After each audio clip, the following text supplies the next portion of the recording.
Ibrahim Hafidi, qui pourrait nous parler un peu de toutes les actions qui sont menées aujourd'hui en termes d'interaction religieuse entre les différentes religions à partir de l'actuel. Qui dit dialogue dit d'abord l'existence de deux acteurs ou trois qui sont prêts d'abord à faire des compromis. Un dialogue ne peut se faire qu'à partir de compromis. Des compromis non pas sur l'essentiel, non pas sur ses valeurs, mais des compromis sur la perception qu'on a de l'autre. Et Rachid Benzine vient de rappeler cette exigence de rentrer un peu dans le raisonnement, dans l'imaginaire de l'autre pour pouvoir dialoguer. Qu'est-ce qu'il en est justement de ce dialogue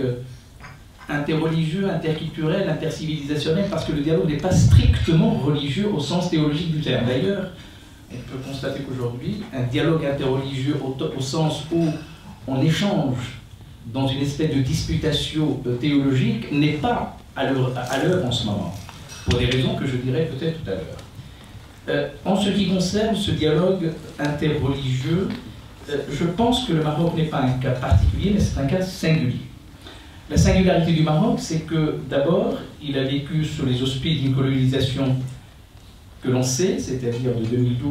de 1912 jusqu'en 1956. On ne peut dire que la colonisation s'est réellement installée qu'au bout de 20 ans, c'est-à-dire en réalité la France s'est incrustée une vingtaine d'années. Mais ce qui est intéressant, sous le joug de cette colonisation, le débat et l'échange n'a jamais cessé entre d'un côté les représentants de la spiritualité des religions, notamment catholiques, et le mouvement national marocain. C'est-à-dire on a, dans l'histoire du Maroc, entre les années 40 et les années 56, nous avons un dialogue permanent. Et ce dialogue permanent est illustré d'abord par un certain nombre de symboles, je dirais, de dialogue en France. Je pense par exemple à l'immense savant Louis Massignon, qui n'est pas musulman, il est chrétien, mais qui a effectivement touché du doigt, je dirais, la quintessence même de ce qu'est véritablement l'histoire, la culture et la théologie musulmane. Nous avons toute cette tradition au sein de cette tradition inaugurée par un mouvement comme la revue Esprit, Emmanuel Mounier, un des fondateurs, qui était aussi un homme, je dirais, très proche de ce qu'on appelle les cercles nationalistes en termes de dialogue, en termes de, malgré cette opposition frontale, je dirais, qui est en fait une opposition de soumission,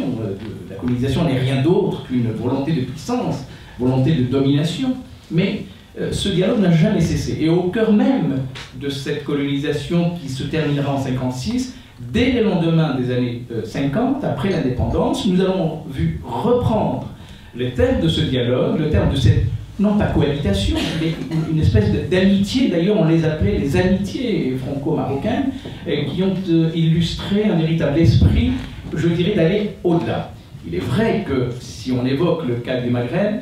le dialogue n'a pas toujours été simple, compte tenu justement de ce qu'on peut appeler la spécificité des histoires françaises avec le Maghreb. Pareil, il y a des histoires, il n'y a pas une histoire de la France avec le Maghreb. Dans les années 60 et 70,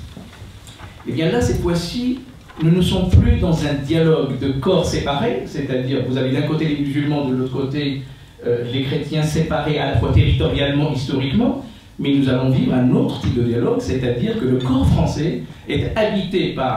au sens propre du terme,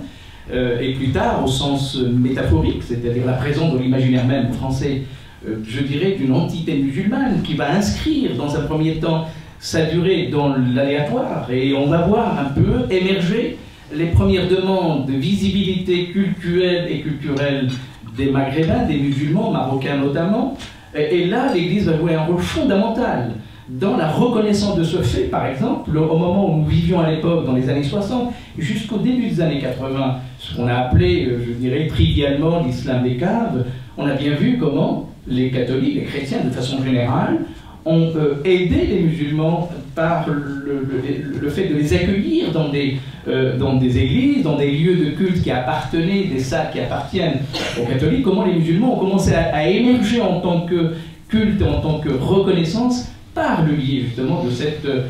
relation, de cette connivence humaine. Elle était humaine, elle était religieuse, elle était spirituelle, et on va voir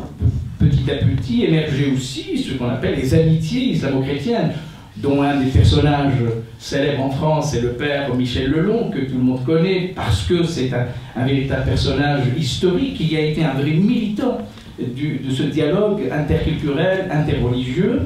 Et puis, un troisième temps, si vous voulez, que nous vivons depuis cet ensauvagement du monde, cette façon de renverser la table du monde par une anarchie en termes de recours à une solution qui consiste à vouloir remettre tout en cause, ce qu'on peut appeler l'ensauvagement du monde, ce qu'on peut appeler le radicalisme. Alors, évidemment, en matière de radicalisme, il y a beaucoup de choses à dire, mais disons tout simplement que un des objectifs, un des impératifs catégoriques, comme disait Kant, consiste aujourd'hui comment trouver le moyen et l'espace de vivre ensemble. C'est la raison pour laquelle, tout à l'heure, j'ai dit, l'impératif aujourd'hui, c'est pas encore la contradiction intellectuelle, la confrontation, la disputation théologique entre ce qui relève du christianisme et ce qui relève de l'islam. D'abord, ce travail doit être fait d'abord par les musulmans eux-mêmes, et je pense que c'est à l'ordre du jour. Mais nous sommes aujourd'hui, c'est vrai, dans ce pays, dans cette France, avec une sédentarisation définitive, donc c'est un troisième temps de ces musulmans en France, celui de rentrer dans la citoyenneté. Or, la citoyenneté, c'est aussi un compromis, c'est aussi une négociation, c'est aussi une transaction. Autrement dit, qu'est-ce que je dois garder de fondamental tout en mettant, je dirais, en sourdine, si j'ose dire, un certain nombre de mes exigences qui ne sont pas du tout, je dirais, prioritairement importantes pour pouvoir exister en tant que telles. Et là aussi, il faut constater que l'Église de France, dans sa grande majorité, j'ai fait le tour de France pratiquement depuis une quinzaine d'années, que ce soit à Bordeaux, à Marseille, à Lyon, à Strasbourg,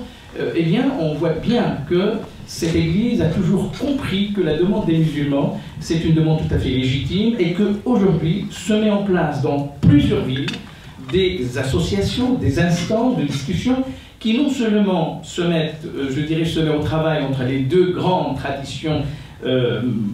monothéistes, l'islam et le christianisme, mais aussi le judaïsme, parce que là aussi le dialogue n'est pas seulement un dialogue à deux. Nous avons à Bordeaux, nous avons à Lyon, nous avons à Marseille. La ville de Marseille a été quasiment une des premières villes à avoir installé officiellement par la mairie de Marseille ce qu'on appelle Marseille Espérance, qui regroupait justement l'ensemble des forces spirituelles et religieuses qui peuvent d'une certaine manière porter aux politiques des conseils pour ne pas justement déraper dans une espèce d'incompréhension. Donc tout cela pour vous dire très rapidement que le dialogue n'est pas seulement quelque chose qui est, je dirais, conjoncturel, c'est quelque chose qui fait partie de la structure permanente des rapports entre, d'un côté, le Maroc et les Marocains historiquement, et de l'autre côté, le christianisme, notamment l'Église catholique, parce que c'est la plus grande église majoritaire en France. Et je pense que la visite du pape le 30 et le 31 mars au Maroc, elle est à la fois un point d'arrivée et un point de départ. C'est à la fois l'aboutissement d'un long processus historique qui reconnaît au Maroc, non pas leadership, nous sommes très modestes au Maroc, vous savez, même quand on l'est, on ne le dit pas, mais on est plutôt dans une espèce de rôle moteur dans non seulement l'enseignement et la formation, vous l'avez compris avec la convention franco-marocaine de Tanger pour la formation des imams, et si Mohamed Moussaoui peut nous en parler un peu plus longuement, mais aussi Serda Abadi, mais aussi dans, je dirais, un modèle qui est un mix historique de ce que l'islam marocain recouvre et ce dont Serda Abadi a énoncé les grands traits, c'est-à-dire c'est un pays qui, dans la religion, est un élément fondamental ajouté à une histoire, ajouté à une sédimentation que le Maroc a avec ses voisins, mais aussi avec le monde qui l'entoure. Et c'est cette volonté de pouvoir faire avancer et le débat et les amitiés qui me semble aujourd'hui un des éléments majeurs, un des éléments, je dirais, formateurs de ce dialogue islamo-chrétien où le Maroc joue son rôle, et je pense qu'il le joue à la fois politiquement, il le joue culturellement, il le joue spirituellement, et je dirais, c'est en ces termes-là que je définirai, grosso modo, à la fois l'histoire mais aussi l'actualité de ce dialogue islamo-chrétien.